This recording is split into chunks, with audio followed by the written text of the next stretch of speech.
राष्ट्रवादी काँग्रेस पक्ष हा महाराष्ट्राच्या मायबाप जनतेचे प्रश्न सातत्याने समजून घेऊन मांडून त्याच्यासाठी लढण्याचा प्रयत्न करत असतो आणि त्या माध्यमातून संवाद लोकांशी आम्ही 365 दिवस साधत असतो आणि त्याच बऱ्याच दिवसात माझं या भागात येणं झालं नव्हतं. त्याच्यामुळे नागपूर, वर्धा आणि अमरावतीला सगळ्या लोकांना भेटण्यासाठी मी आले. तुम्ही कार्यकर्त्यांसोबत वेगवेगळ्या समाजातल्या इतर प्रतिष्ठित लोकांनाही भेटत आहे. साहेबांचं देखील नेहमी पाहायला मिळतं. काय होते लोकांना भेटून आम्ही लोकप्रतिनिधी आहोत. लोकप्रतिनिधी जबाबदारीच असते लोकांना भेटायचं, ग्राउंडवर काय चाललं आहे बघायचं. त्याच्यासाठीच रोहिणीताई आणि मी आवर्जून या भागात आलेलो आहोत.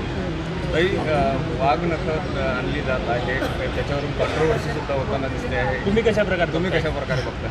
खरं तर तुम्हाला सांगू, महाराष्ट्रामध्ये आणि देशासमोर महागाई, बेरोजगारी एवढी मोठी आव्हानं आहेत. महागाई आणि बेरोजगारीमध्ये आजच मी ऐकलं की LPGचे भाव परत कमर्शियलचे वाढलेले आहेत. त्यामुळे एवढी मोठी आव्हानं आहेत आणि त्यातून नागपूरला आल्यानंतर नागपूरमध्ये जो पाऊस झाला, प्रचंड नुकसान इथे झालेलं आहे. तोही एक मोठं आव्हान आपल्या सगळ्यांच्या समोर आहे. महाराष्ट्रात दुष्काळाची परिस्थिती आहे. त्याच्यामुळे दुष्काळ, महागाई आणि बेरोजगारीमधून मला फार कमी वेळ मिळतो.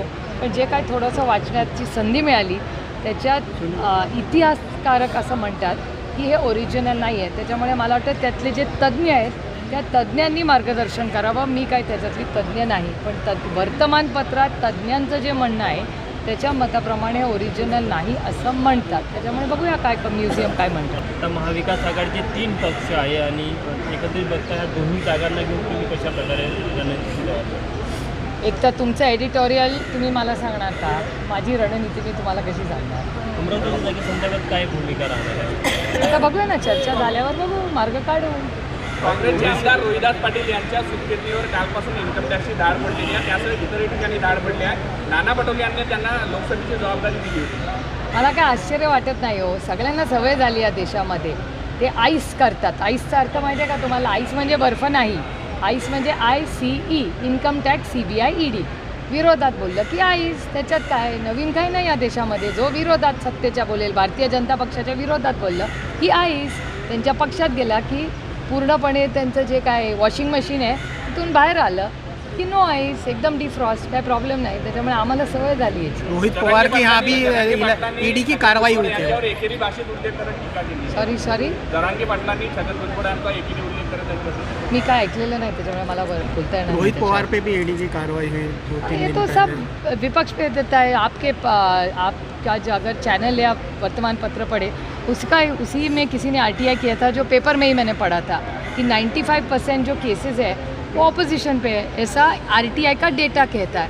तो जो खिलाफ बोलता है उसको आइस किया जाता है इस देश में. कोई नई बात नहीं, हमको आदत होगी इस बात. रोहित पवार आगे बढ़ रहे हैं इसीलिए उनके ऊपर ये कार्रवाई हुई ऐसा, या वो BJP में जाना चाहिए ऐसा प्रेशर ला रहे हैं उसमें?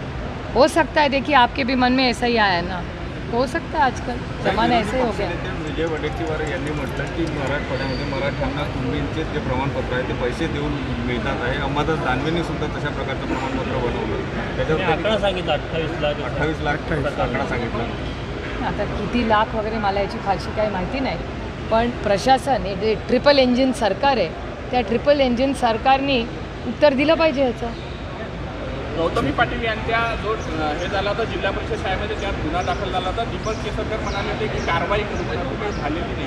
मला याची काय माहिती नाही आहे. मला महागाई, बेरोजगारी आणि दुष्काळावर प्रश्न विचारा. माझा सगळा अभ्यास झालेला आहे त्याचा. एक सरकारी कर्मचारी जे आहेत ते त्यांचा OBCचं टक्केवारी कमी आहे अशा प्रकारची एक आकडेवारी समोर येते आहे. 27% आरक्षण. कोणी आणले ती?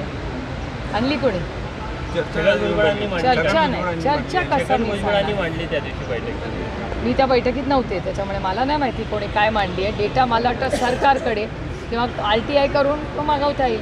आजकाल RTIचं पण उत्तर सरकार देत नाही. त्याच्यामुळे आता बघूया. सरकार एकंदरीतच शेतकऱ्याच्या भांडावर पोहोचायला किंवा त्यांच्या समस्या ऐकून घ्यायला वेळ उशीर होते का सरकारला? नाही, सरकार असंवेदनशील आहे.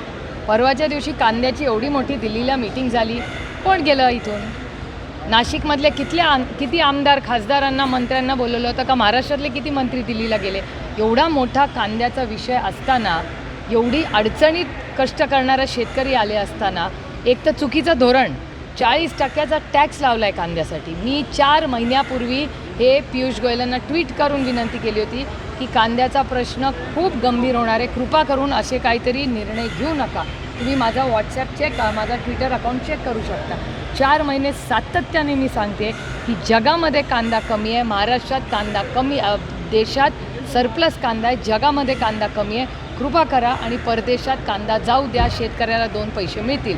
पण या केंद्र सरकारने हा निर्णयावर उलट 40% टॅक्स लावला आणि टमाट्याला जेव्हा 2 पैसे शेतकऱ्याला मिळत होते तेव्हा नेपाळवरून यांनी टमाटा मागवला. त्याच्यामुळे सातत्याने सरकार विरोधी आणि या शेतकरी विरोधी आणि या सगळ्या शेतकऱ्यांचा कंबरडं मोडायचं पाप जर कोण करत असेल तर हे महाराष्ट्राचं आणि केंद्र सरकार करतं. त्यांना अजिबात वेळ नाही, कारण का ते आईस, पक्षफोड, घरफोड याच्यात इतके व्यस्त असतात की त्यांना प्रशासनासाठी वेळ नसतो. काही उद्यापासून भाजपच्या विरोधामध्ये इंडिया मार्च निघणार आहे, महिला गांधी कसं काय असणार आहे? माझं म्हणणं आहे की आज देशामध्ये इतका प्रचंड अन्याय होतो, त्याच्यामुळे कोणीतरी बोललं पाहिजे ना, कोणीतरी या देशात खरं बोललं पाहिजे. आता सगळेच जर जुमलाबाजी करायला लागले तर देश कसा होणार, देशाचा विकास कसा होणार? कोणीतरी खरं बोललं पाहिजे आणि ते उद्यापासून होतं आहे, त्याचं मी मनापासून स्वागत करते.